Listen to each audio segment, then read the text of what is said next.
Սոճի, իհարկե հրաշք է իմ շատ սիրելի ժողովուրդ, հրաշք։ Ժամանակակից բժշկությունը գտել է սոճու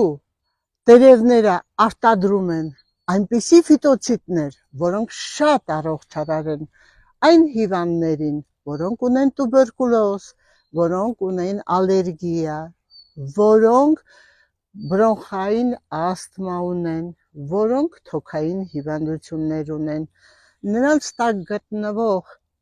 օդը իդեալական է բոլոր այդ հիվանդների համար։ Իհարկե, սոճու ծաղկման ժամանակ կա, որը պետք է անպայման բաց չթողել, որովհետև նրա ծաղկափոշին նույնպես շատ առողջարար է եւ շատ ավելի առողջարար։ Իհարկե չեմ ասում վիտամինների, իհարկե չեմ ասում հանքանյութեր, օդը հագեցնում են տարբեր տեսակի միկրոէլեմենտներով։ Ուզում եմ ասել, նерվային համակարգը հանգստացնող միակ եւ կարելի է ասել հրաշալի բնական բուժումը։ Սիրելի իմ ժողովուրդ, եթե կա արդեն հիվանդություն եւ խորացած, չպետք է անտեսեք բժիշկների խորհուրդները, չպետք է